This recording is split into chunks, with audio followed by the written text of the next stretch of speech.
Good morning, everybody. Today we're going to be talking about Chapter 12, which is going to cover sexual dysfunctions, gender dysphoria, and paraphilic disorders. So, when we're talking about sexual dysfunction, what we are talking about is the impairment either in the desire for sexual gratification or in the ability to achieve it. And one thing that you're going to want to keep in mind is that this can be caused by multiple different factors.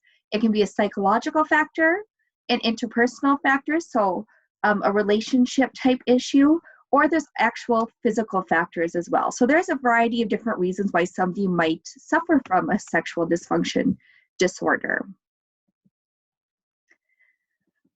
So typically there are 4 distinct phases of human sexual response. So when we're talking about sexual dysfunction, it's that the person either doesn't have a desire. So like when we're looking at the desire phase, they just don't have that. Or they might struggle with the 3rd phase. So being able to actually get to the point of orgasm, they might be able to get to the arousal stage, but they're not able to get to that 3rd and 4th stage. There are multiple different types of dysfunctions. Men have their own dysfunctions compared to females. So one of the main ones for men is going to be male hypoactive sexual desire disorder. So anytime you see that word hypo in front of anything that we're going to be talking about, I know it talks about hypo and hyper as well when we start talking about schizophrenia, but hypo is going to be less than average. It's going to be not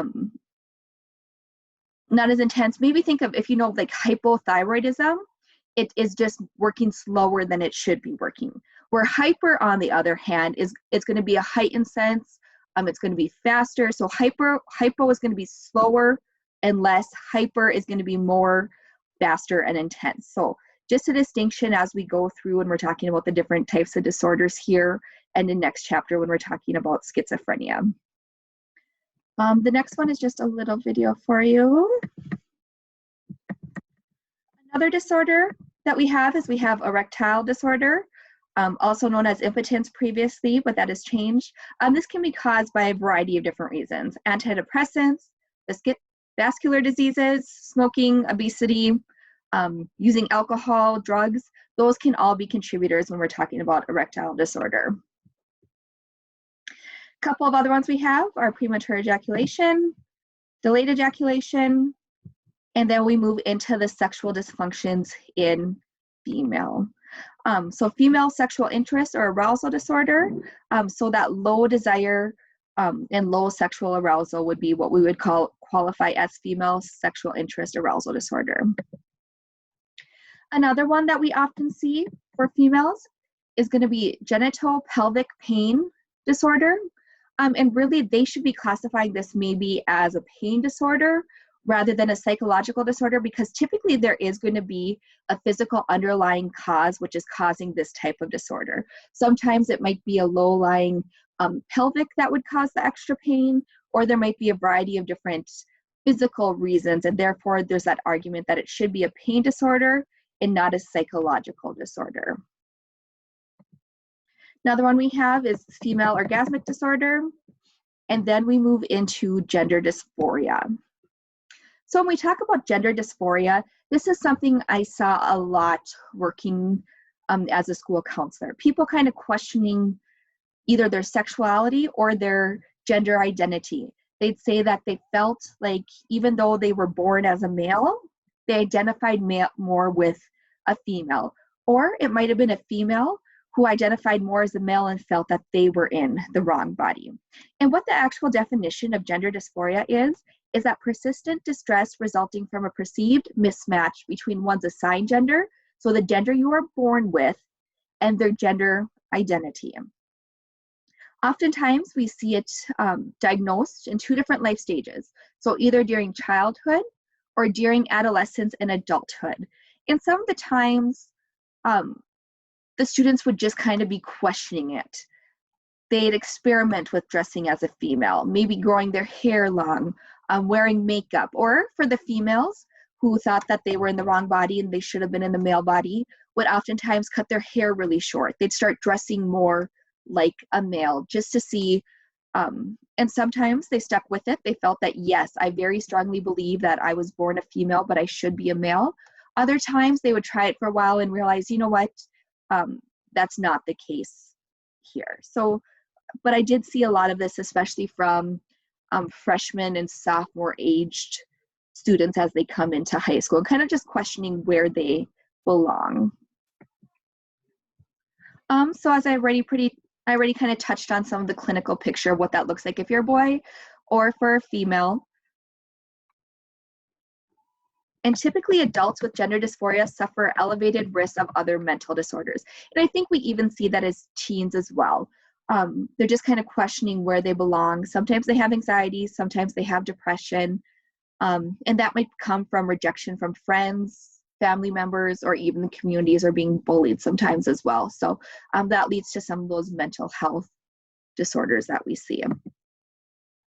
And if we look at how things have changed over time, number of cases for both males and females have significantly rose. Even since about 2007, we've seen quite a bit of spike in what that looks like for the different genders. And like I said, I've seen it quite a bit in my past 8 to 9 years as a school counselor.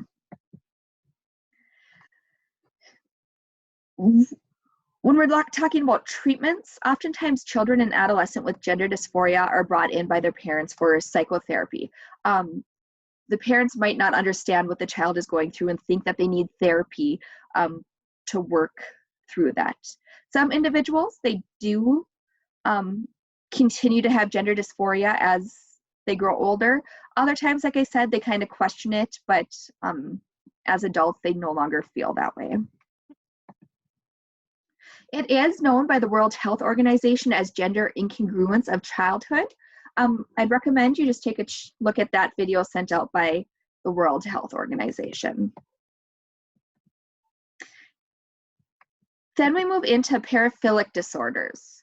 So paraphilic disorders are recurrent, intense, sexually arousing fantasies, sexual urges, or behaviors. So there are going to be 8 specific ones. You are going to want to know how many they are and what they are when we have a test on this. So the first one we're going to look at is voyeuristic disorders. This is diagnosed in a person with recurrent, intense, sexually arousing fantasies, urges, or behaviors involving the observation of unsuspecting people who are undressing, or couples engaging in sexual activity. And it is the most common paraphilic disorder. A good description of this would maybe be a peeping Tom. So somebody that's looking through other people's windows to watch them undress, watch them shower, or watching couples be intimate. So when you think of voyeuristic disorders, maybe keep in mind that peeping Tom. That might be a good way to identify what that one is. Next, we move into exhibitionist disorders. So these are people that like to expose themselves to others. So think about somebody that might be wearing a trench coat and they go into a large crowd and they open it and they are completely naked underneath. That would be an exhibitionist type of disorder. Oftentimes it is going to be more of a public type of thing, but it can be secluded as well. We often see it start in adolescence and young adulthood. And it is one of the most common sexual offenses reported to the police in the United States, Canada, and Europe. So just kind of think of it as somebody that shows their privates to other people in public settings. That would be a good description of exhibitionist disorder, a good simplified definition of what that would be. Next, we go to voyeuristic disorder. And this is when somebody gets sexually excited by rubbing their genitals or rubbing up against an unwilling or unknowing participant. So think about that person that might rub up against somebody in a crowded bus stop or in a crowded concert area. So this is going to be rubbing up against somebody that is unknowing or unknowing about the situation. And I do want to point out that there is no evidence to support the concern that this will eventually move on to more serious offending. Typically, they just stay within that realm. Next, we move into sexual sadism disorder. And this is diagnosed when a person has recurrent, intense, sexually arousing fantasies, urges, or behaviors that involve inflicting psychological or physical pain on others. So for the test, you are going to want to know the difference between sexual sadism disorder and sexual masochism disorder. So when we're talking about sadism, we are talking about they are the person doing the inflicting of pain. When we talk about the next one, we're talking about being the one that has the pain inflicted on them. So sadism is going to be the one that does do the inflicting of pain. We have talked about serial killers a little bit when we were talking about antisocial personality disorders and other different types of personality disorders. And there are many serial killers, such as Ted Bundy and Jeffrey Dahmer, who tend to be sexual sadists. So inflicting pain and torture on to other people.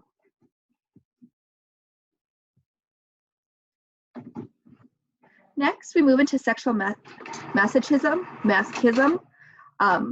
which is when a person experiences sexual stimulation and gratification from the experience of pain and degradation in relating to a lover. So for this one, this is going to be the person that experiences the pain. They are not the one that inflicts pain onto other people. And I want to just point out, when we're talking about autoerotic asphyxia, involves self-strangulation and results in approximately 500 to 1,000 deaths per year in the United States. So somebody that gets sexually aroused by having pain on themselves, or maybe they like the sense of being suffocated, they might try and reenact that themselves at home and accidentally strangle themselves, which results in their death. Next, we move into fetishism. And this is the individual has recurrent, intense, sexually arousing fantasies, urges, and behaviors involving the use of some inanimate object or part of the body not typically found to be erotic, such as shoes, feet, garter belts, pantyhose. Oftentimes we joke about having a feet fetish. This is what we're talking about there.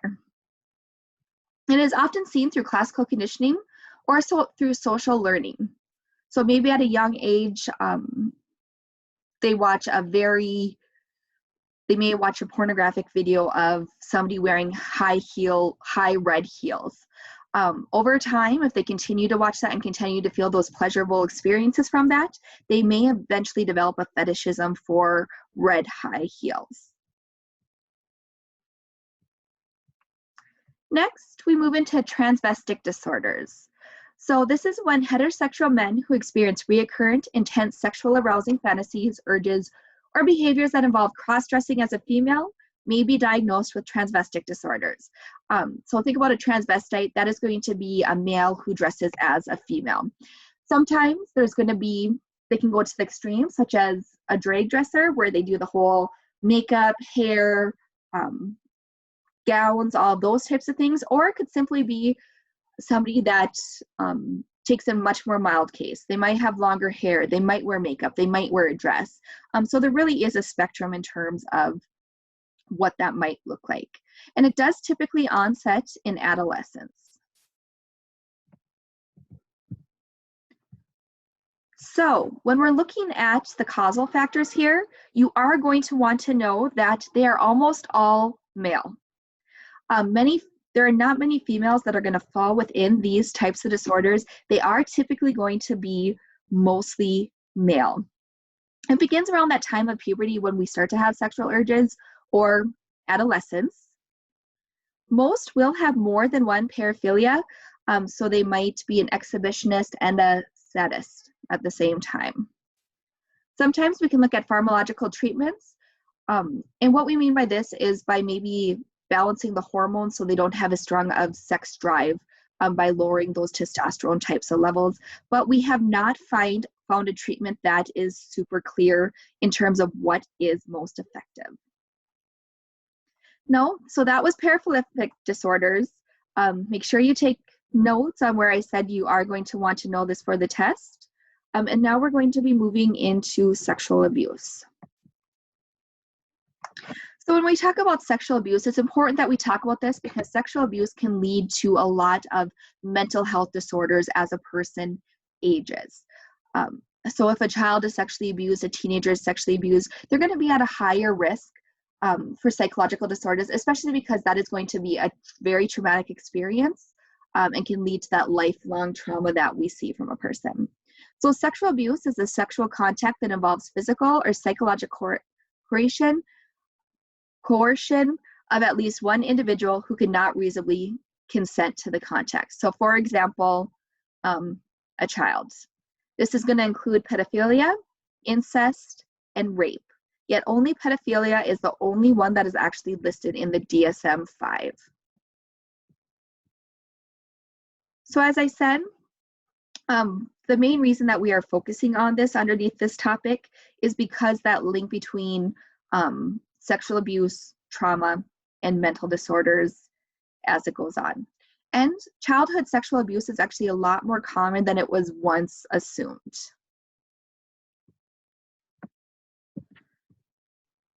I'm going to let you look through the prevalence on your own. Take a look at this as well, but just some key factors when we're talking about mental health is that a person that suffers the consequences of childhood sexual abuse are twice as likely as those who are not abused to develop a later mental disorder. So possibly depression, anxiety, some of those more PTSD, some of those more trauma ones that we see, maybe even an eating disorder because they'll feel like that is that one thing that they can control in their life.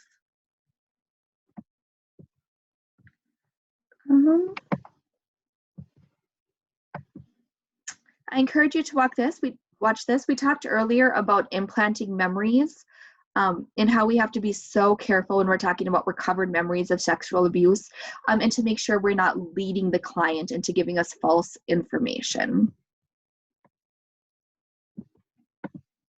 So there's a couple of main different areas that we're talking about when we talk about sexual abuse. First of all is going to be that paraphilic disorder. So that is diagnosed when an adult has reoccurrent intense sexual urges or fantasies about sexual activity with a prepubertal child, so typically somebody that is under the age of 13.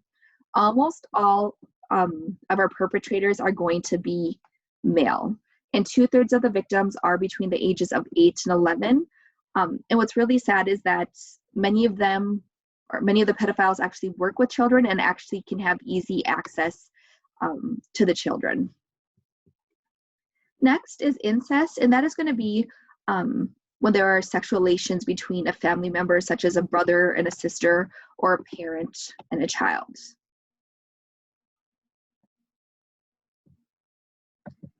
I'll have you take a look at this. It's a really sad story that comes out of Austria that just talks about a father and his whole incest case that came about. So it is very interesting though.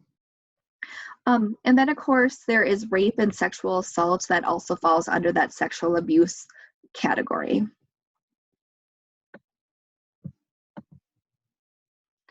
The rates really vary depending on what we're looking at. When we look at a national survey though, when we look at the rate of rape and sexual assault victims, approximately 1 of every 5 women and 1 out of every 71 men are going to experience sexual abuse at some point in time. So 1 out of every 5 women, so about 20% of women are going to experience sexual abuse at some point in their lifetime.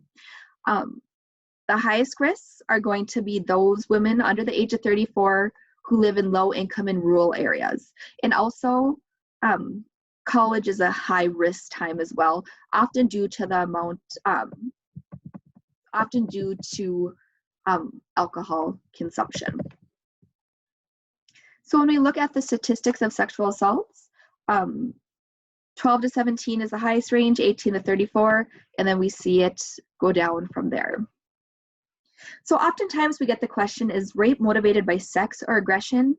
And typically, as they have looked at research, it is classified as a sex crime because most rapists say that they were motivated by sex and not aggression when they completed their actions.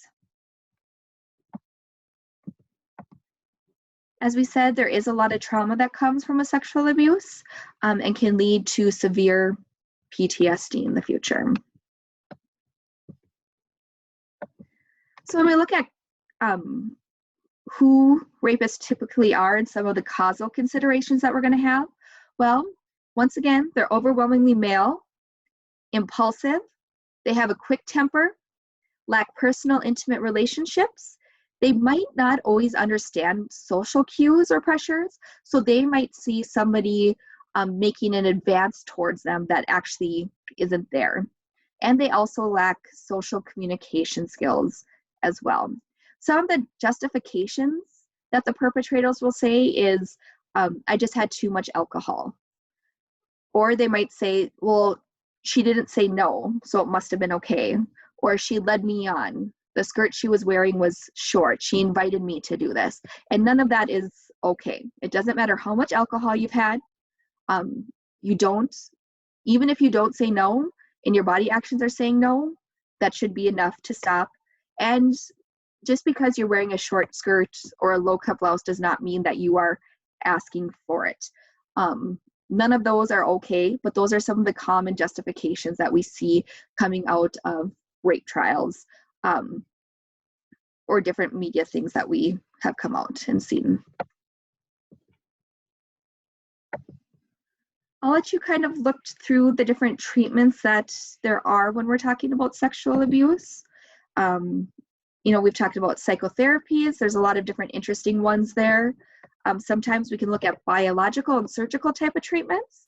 I already mentioned the use of hormones for chemical castration. So lowering those testosterone levels so that they don't have those sexual urges or those sex drives to complete those sexual acts anymore. And then looking at different controlled studies. So as a society, we cannot allow sexual crimes, but it is important to also remember what might have led these people to this path as well. So if you have any questions, let me know. I will create a thread on the module that says chapter 12 questions. And if you have any, list them there. I'll either respond through writing or I'll create another video and we can do it that way. So if you have any questions, just let me know. Thanks.